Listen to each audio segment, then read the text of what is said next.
RS power మీడియాకు స్వాగతం. LIC బీమా సఖి యోజన. గత ప్రభుత్వంలో మహిళా మంత్రులు కూడా తామేమీ తక్కువ కాదన్నట్లు ప్రవర్తించారు. పంచమూర్తి. ఆ దాడిని ఖండిస్తున్న పోలీసులకు కేటీఆర్ వార్నింగ్. తెలంగాణ తల్లి విగ్రహంలో బతుకమ్మనెందుకు చేర్చలేదు కవిత. నన్ను అనగదొక్కేందుకు నా భార్యకు బెదిరింపులు మంచు మనోజ్. మహిళలకు కేంద్ర ప్రభుత్వం శుభవార్త చెప్పింది. కనీసం 10వ తరగతి ఉత్తీర్ణులై 18 నుంచి 70 ఏళ్ల వయసు గల మహిళలకు ప్రభుత్వ రంగ జీవిత బీమా సంస్థ అయిన ఎల్ఐసి ఏజెంట్లుగా నియమించనుంది. ఈ మేరకు మహిళల సాధికారత కోసం కొత్త పథకాన్ని ప్రారంభించింది. 2 లక్షల మంది మహిళలకు లబ్ధి చేకూర్చే బీమా సఖి యోజనను ప్రధాని మోదీ సోమవారం హర్యానాలో పానీపట్లో ప్రారంభించారు. మహిళలకు ఎదురయ్యే అన్ని ఇబ్బందులను తొలగించి వారి సాధికారులయ్యేలా చేస్తున్నామని ప్రధాని ఈ సందర్భంగా స్పష్టం చేశారు. అన్ని రంగాల్లో మన ఆడబిడ్డలు ముందుకెళ్లేలా చర్యలు తీసుకున్నట్లు తెలిపారు. బీమా సఖి యోజనలో చేరేందుకు ఆసక్తి కలిగిన అభ్యర్థులు ఆన్లైన్లో రిజిస్ట్రేషన్ చేసుకోవాల్సి ఉంటుంది. సోమవారం నుంచే ఎల్ఐసి అధికారిక వెబ్సైట్లో దరఖాస్తు ఫాములు అందుబాటులో ఉంటాయి. కరోనా లాంటి మహమ్మారి పరిస్థితుల్లోనూ ఆశా వర్కర్లు ధైర్యంగా పనిచేశారని బీఆర్ఎస్ వర్కింగ్ ప్రెసిడెంట్ మాజీ మంత్రి కేటీఆర్ అన్నారు. నిన్న పోలీసుల దాడిలో గాయపడిన ఆశా వర్కర్లను ఉస్మానియా ఆసుపత్రిలో ఇవాళ మంగళవారం కేటీఆర్ పరామర్శించారు. ఈ సందర్భంగా కేటీఆర్ మీడియాతో మాట్లాడుతూ తమ ఉద్యోగ భద్రత, వేతనాలు పెంచాలని ఆశా వర్కర్లు అడిగారని అన్నారు. ఎన్నికల సమయంలో ఇచ్చిన హామీ నెరవేర్చాలని డిమాండ్ చేశారు. అసలు నిజానికి పోలీసు వాళ్ళల్లో మగ పోలీసు వాళ్ళకి హక్కు ఉండదు మహిళల దగ్గరికి రావడానికి. రావడమే కాకుండా ఇష్టం వచ్చినట్టు కొట్టడం, ఇష్టం వచ్చిన విధంగా భౌతికంగా దాడులు చేయడం, ఈడ్చి పారేయడం, వాళ్ళేదో వస్తువులు అన్నట్టుగా తీసి ఈడ్చి వ్యాన్లలో కుక్కడం ఇంకా దుర్మార్గం. ఒక దుశ్శాసన పర్వం కూడా నిన్న మనందరం కూడా చూసినాం.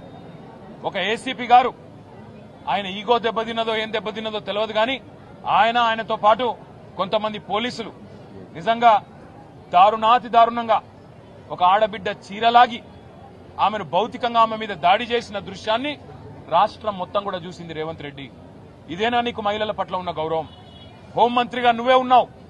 నీ ఆధ్వర్యంలో ఉన్న పోలీసులు, నీ కింద పనిచేసే పోలీసులు ఈరోజు ఇంత దుర్మార్గంగా వ్యవహారం చేస్తా ఉంటే 24 గంటలైపోయింది.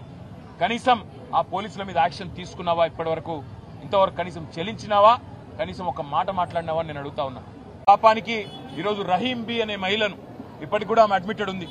మా సంతోషాను తనను కూడా ఇష్టం వచ్చిన చోట కొట్టడం, వీళ్ళిద్దరినే కాదు వందలాది మంది ఆడబిడ్డల్ని ఈడ్చుకొని గుంజి పారేసి వారి మీద భౌతికంగా దాడి చేసి అత్యంత హేయంగా, అత్యంత దుర్మార్గంగా, అత్యంత కిరాతకంగా ఈ రాష్ట్ర పోలీసులు ప్రవర్తించిన విధానం ఏదైతే ఉందో దీన్ని వదిలిపెట్టాం. ఖచ్చితంగా నిన్న జరిగిన దమనకాండకు మొత్తం ఆధారాలున్నాయి, వీడియో ఆధారాలు, ఫోటోలు అన్నీ ఉన్నాయి. ఇక్కడ ఉన్న మహిళా కమిషన్ పోతాం, ఇక్కడ ఉండే హ్యూమన్ రైట్స్ కమిషన్ కి పోతాం, అవసరమైతే జాతీయ మానవ హక్కుల కమిషన్ కి పోతాం, జాతీయ మహిళా కమిషన్ కాడికి కూడా పోతాం. గత 5 ఏళ్లలో వైసీపీ భూబకాసురులు రాష్ట్రంలో వేలాది ఎకరాలు కబ్జా చేశారని టీడీపీ ఎమ్మెల్సీ శాసనమండలి చీఫ్ విప్ మంచుమర్తి అనురాధ అన్నారు. మంగళవారం మీడియాతో మాట్లాడుతూ ప్రభుత్వ భూముల నుండి దేవాదాయ, అసైన్డ్, వక్ఫ్, లిడ్ క్యాంపు భూముల వరకు అన్ని కొట్టేశారని మండిపడ్డారు.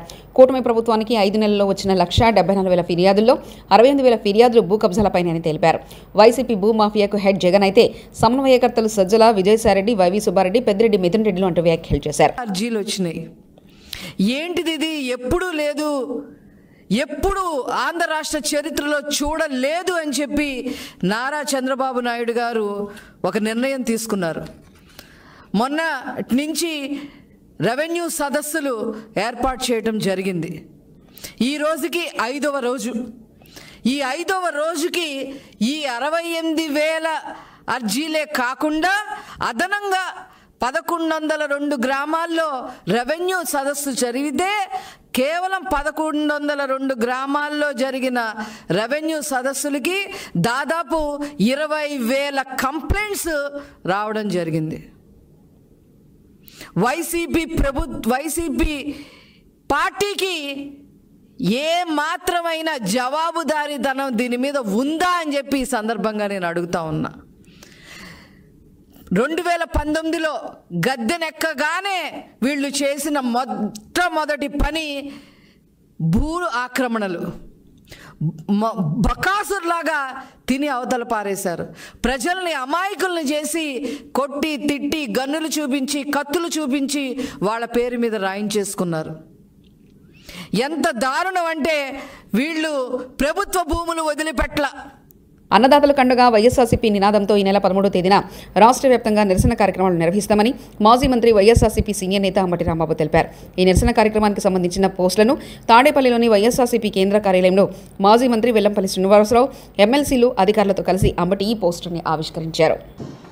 ఆయా జిల్లాల హెడ్ క్వార్టర్స్లో అన్నదాతకు అండగా వైఎస్ఆర్సీపీ అనే నినాదంతో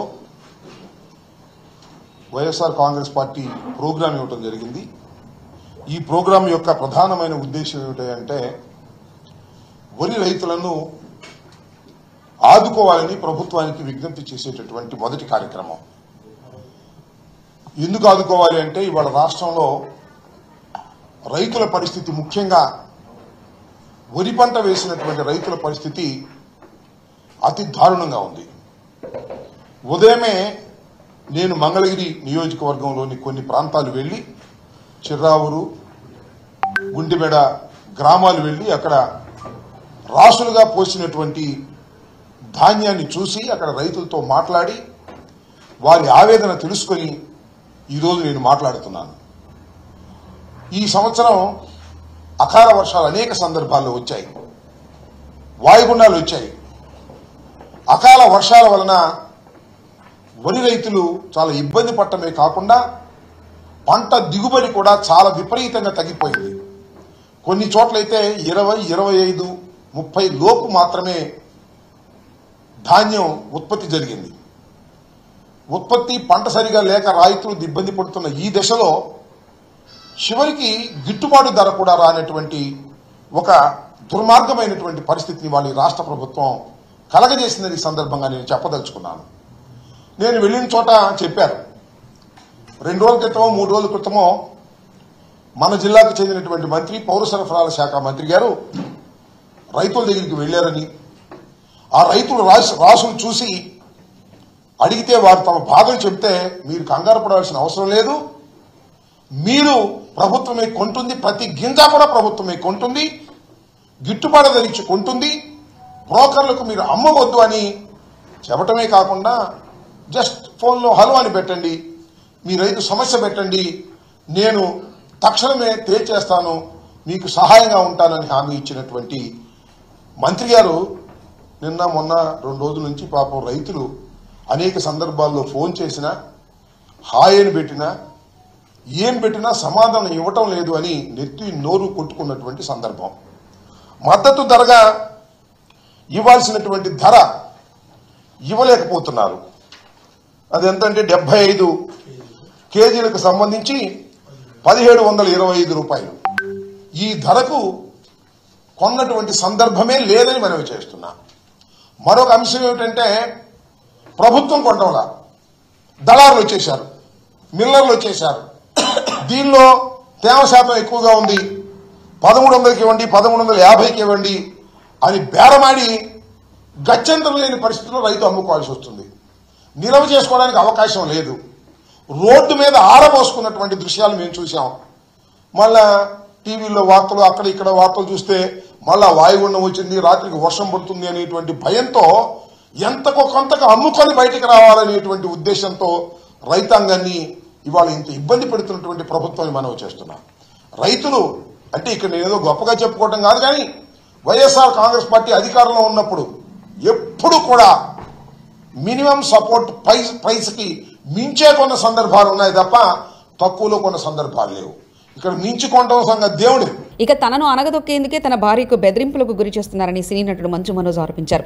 తాను ఆస్తి కోసమో డబ్బు కోసమే తాను పోరాటం చేయడం లేదన్నారు. తనను తొక్కేయడానికి భార్య పిల్లల అంశాన్ని తీసుకొస్తున్నారని ఆరోపించారు. కుటుంబ వివాద నేపథ్యంలో జల్పల్లిలో మనోజ్ మీడియాతో మాట్లాడారు. నేను చేసేది ఆత్మగౌరవ పోరాటం. ఇది నా భార్య పిల్లల రక్షణకు సంబంధించిన విషయం. నన్ను అనగదొక్కేందుకు నా భార్యను బెదిరింపులకు గురి చేయడం, నా 7 నెలల పాపను దీనిలోకి లాగడం, నా పిల్లలు ఇంట్లో ఉండగానే ఇలా ప్రవర్తించడం సరికాదు అని మనోజ్ అన్నారు. ఈరోజు పోలీస్ దగ్గరికి నేను వెళ్ళి ప్రొటెక్షన్ అడిగాను. నేను మొన్న వచ్చి అడిగినప్పుడు మీకు అన్ని ఎవిడెన్స్లు ఇస్తాను, ఎస్ఐ గారు ఇక్కడి నుంచి వచ్చి నేను ఇస్తాను సార్ ప్రొటెక్షన్ చూపించాను, బౌన్సర్లు అందరూ అక్కడ దాంకున్నారని చూపించాను. అది కొంచెం చూసి ఓకే సార్ మీ ధైర్యంగా ఉండండి, మేము ఎక్కడికి వెళ్ళట్లేదని చెప్పి మాట్లాడి పారిపోయారు. ఇప్పుడు కానిస్టేబుల్స్ వచ్చి అందరినీ నా మనుషులందరినీ భయపించి ఇప్పుడు వాళ్ళ పేర్లు తీసుకొని బెదరగొట్టి మా మనుషులు పంపించేసి వేరే బాడీ గార్డ్ లోపలికి పంపించున్నారు సార్. ఏం జరిగిందండి అసలు? గొడవలు ఎందుకు జరిగాయి? మిమ్మల్ని ఎందుకు బయటకు వెళ్తున్నారు? ఎందుకు వన్ సైడ్ తీసుకుంటున్నారు? కంప్లైంట్ తీసుకున్న తర్వాత వాళ్ళకి ఏ అధికారం ఉంది? నా ప్రొటెక్ట్ చేసే మనుషులు పంపించేదానికి అధికారం ఉంది? ప్రపంచంలో నా అందరినీ కలుస్తాను సార్, బయలుదేరుతాను.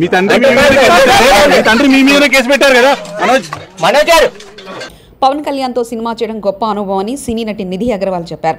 రాజమహేంద్రవరంలో నూతనంగా ఏర్పాటు చేసిన ఓ ఆభరణాల షోరూంను ఆమె ప్రారంభించారు. ఈ సందర్భంగా ఆమె మీడియాతో మాట్లాడారు. నిధి అగర్వాల్ను చూసేందుకు భారీగా ప్రజలు తరలివచ్చారు.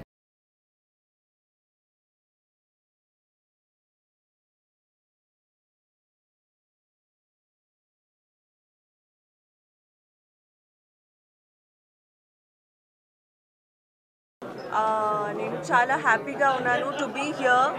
నాకు రాజమండ్రిలో always I get lot of love in Rajahmundry. So personally Rajahmundry is my favorite place. Also I'm going to have rose milk after this. Yeah, sugar free rose milk. You know sugar free rose milk? Temple, South Indian temple jewelry నాకు చాలా ఇష్టం. నిధి means gold కదా, so నాకు jewellery చాలా ఇష్టం. కొత్త movies నాకు 2025లో 2 releases ఉంది. Harihara Veeramallu 28 March with Pavan Kalyan sir and Raja Saab April 10th with Prabhas sir. So I'm looking forward to 2025. Exciting year. After 2 years I'm going to be having 2 releases back to back. 12 days gap lo 2 releases. So excited. Promotions, theatre visit, shooting, చాలా సార్లు వచ్చారు. నాకు actually చాలా ఇష్టం. Dubai నుంచి శంషాబాద్ ఎయిర్పోర్టుకు చేరుకున్నారు మంచు విష్ణు. భారీ security మధ్య ఇంటికి వెళ్లిన మంచు విష్ణు కుటుంబంలో చిన్నపాటి సమస్యలు తలెత్తాయి. ఫ్యామిలీ వివాదాన్ని పెద్దగా చిత్రీకరించడం తగదు, త్వరలో సమస్యలన్నీ పరిష్కారం అవుతాయంటూ మంచు విష్ణు వెల్లడించారు.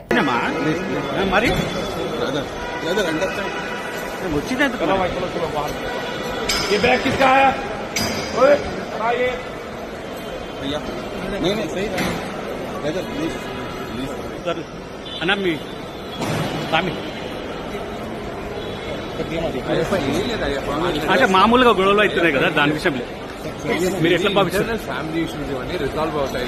గురించి ప్రతి ఇష్యూ చేసే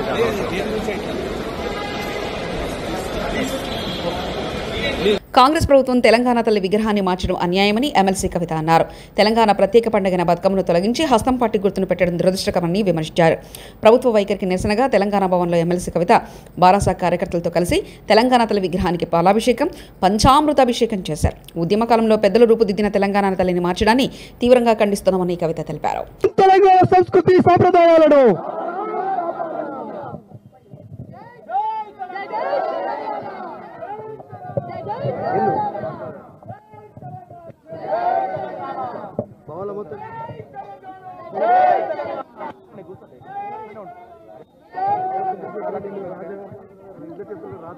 లేకుండా ఉల్టా ప్రజల్ని బెదిరించడం అన్నది చాలా దారుణమైన విషయం అని మేము తెలియజేస్తూ మరొకసారి సుమిత్రక తన అభిప్రాయాన్ని 1 minute చెప్పాల్సింది కోరుతాం. జై తెలంగాణ, జై తెలంగాణ, జోహార్ తెలంగాణ మరవేర్లకు. తెలంగాణ సాంస్కృతిక విప్లవోద్యమ కేతనం కల్వకుంట్ల కవిత గారు ఈనాటి ఈ కార్యక్రమాన్ని ఏర్పాటు చేసినందుకు, మమ్మల్ని అందరినీ భాగస్వామ్యం చేసినందుకు వారికి ధన్యవాదాలు. తెలంగాణ తల్లిని సమున్నతంగా చూసుకోవాల్సినటువంటి నేల. ప్రతి గ్రామాన ప్రతిష్ఠించుకున్నాం, పల్లెన ప్రతిష్ఠించుకున్నాం. నువ్వు ఎట్లా ఆ విగ్రహాలని మార్చగలుగుతావు? తెలంగాణ మహిళకు మాత్రమే ప్రత్యేకమైనటువంటి బతుకమ్మ పండుగను మరి ప్రజల హృదయాల్లో ఆ పండుగను మళ్ళొక్కసారి సీమాంధ్ర పెట్టుబడిదారుల విష ప్రచారంలో బతుకమ్మ పండుగ ప్రాచుర్యం కోల్పోయి బతుకమ్మను ఎత్తడమే నామోషిగా భావిస్తున్నటువంటి ఆడపిల్లలకు బతుకమ్మ మన పండగ అని, మన సంస్కృతి అని బతుకమ్మ నెత్తించి ఆ బతుకమ్మ పండగ కాదు, ఇది ఒక పోరాటంలో భాగమని బరిలో నిలబెట్టినటువంటి కవితమ్మ గారిని మరిపిస్తానని చెప్పేసి వాళ్ళ బతుకమ్మను తీసేస్తే తెలంగాణ మహిళ క్షమించదు. ఎల్ఐసి బీమా సఖి యోజన